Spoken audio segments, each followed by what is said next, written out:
Halo para pendengar, dimanapun kalian berada, balik lagi di channel Gary Christopher. Oke, dalam video kali ini kita akan kembali membahas tentang cerita dalam game Eminence in Shadow RPG lagi. Tepatnya, yang akan kita bahas adalah tentang debut beta sebagai seorang penulis novel terkenal. Sebagaimana yang kita tahu teman-teman, kalau dalam LN dan animenya, kita diperlihatkan dengan sosok beta yang menjadi penulis novel terkenal yang menggunakan nama pena sebagai Natsume Kafka. Tapi sayangnya, kita sebagai penonton sama sekali belum diperlihatkan perjalanan beta untuk menjadi penulis novel. Nah, ternyata debut beta sebagai penulis novel terjadi karena sebuah kebetulan teman-teman. Di pagi itu, beta pun sedang berdiskusi dengan Alpha mengenai kemajuan dari organisasi Shadow Garden sendiri, yang mana memang hal itu disebabkan karena ide dari Gamma yang membangun sebuah perusahaan besar bernama Mitsugoshi Group. Selain itu, Epsilon sudah menjadi seorang pianis hebat, lalu Zeta sudah memiliki misi khusus untuk memata-matai kultus Diabolos dengan berkelana ke beberapa tempat. Nah, hanya Beta sendirilah yang masih tertinggal di markas dan hanya mengerjakan pekerjaan administrasi biasa saja. Jadi di sini, dia pun sedikit curhat kepada Alpha kalau dia itu cukup iri dengan peran-peran yang dijalani oleh Seven Sadis lain. Dia ingin mendapatkan salah satu peran juga yang khusus dimiliki oleh dirinya gitu. Mendengarkan hal itu, Alpha pun sedikit berpikir nih. Lalu setelah beberapa saat, dia pun mendapatkan sebuah ide. Dia meminta Beta untuk menunjukkan wajahnya ke publik, lalu mendapatkan informasi dari organisasi bernama ASKM teman-teman, atau Asosiasi Surat Kabar Midgar. Karena pastinya dalam organisasi ASKM itu, informasi mengenai kultus Diabolos akan terkumpul banyak di sana. Jika saja Shadow Garden mendapatkan akses informasi dari organisasi itu, maka pastinya Shadow Garden akan lebih bisa memberikan perlawanan bagi kultus Diabolos. Lalu mereka juga bisa menemukan beberapa anak Demon Possession lagi yang masih diculik oleh anggota kultus. Mendengarkan hal itu, Beta pun ingin mencoba melakukannya nih.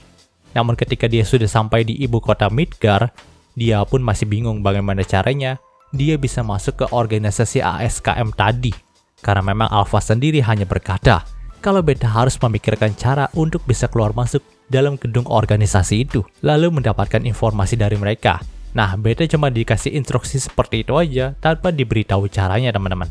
Sampai ketika nih, Beta itu melihat sebuah selebaran yang bertuliskan kalau ASKM sendiri sedang mencari penulis novel lepas yang bisa menulis novel berseri. Tentu Beta tidak melewatkan kesempatan itu. Lagi pula dia juga sudah mendapatkan banyak sekali cerita dongeng dari tuannya. Maka dari itu dia pasti bisa gabung ke ASKM dengan jalur menjadi seorang penulis novel mereka. Berkat informasi dari Zeta juga yang mengatakan kalau akan ada petinggi ASKM yang hendak makan siang di Mitsugoshi Group saat besok, akhirnya Beta pun bertemu dengan salah satu petinggi ASKM. Lalu, dia berkenalan dengannya. Dari situlah, dia pun menceritakan konsep ide dari novel yang hendak Beta buat. Nah, ketika mendengarkan semua ide dari Beta, sang petinggi ASKM itu pun nampak menyukainya. Maka dari itulah, Beta pun langsung diundang masuk sebagai penulis ASKM. Lalu disediakan satu editor yang membantunya dalam menuliskan sebuah novel. Tapi ternyata teman-teman, perjalanan karir Beta sebagai novelis gak lurus-lurus saja. Karena memang ada beberapa cerita yang dia tulis, itu ditolak sama editornya. Itu disebabkan cerita yang ditulis sama Beta itu terkesan kurang masuk akal dan terlalu fantasi. Karena memang waktu itu salah satu novel yang dia tulis adalah tentang Spider-Man tapi versi gore-nya teman-teman. Dimana diceritakan Spider-Man-nya itu jadi jahat dan makan manusia gitu. Ya, gue cukup ngakak sih. Mengingat, semua cerita yang ditulis sama Beta kan hasil dari dongengannya Sid.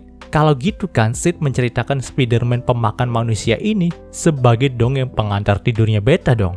Gak habis pikir aja sih, elf yang satu ini bisa tidur setelah diceritakan dongeng serem kayak gitu. Nah, melihat kalau ada yang salah dengan novel yang dia buat, akhirnya Beta pun memutuskan untuk menceritakan hal ini kepada Shadow sendiri. Nah, entah kenapa juga nih, padahal si Shadow sendiri gak memberikan masukan ataupun ide kepada Beta dan hanya berkata kalau Beta itu harus menjadi dirinya sendiri. Dari situlah ide Beta pun mulai mengalir teman-teman.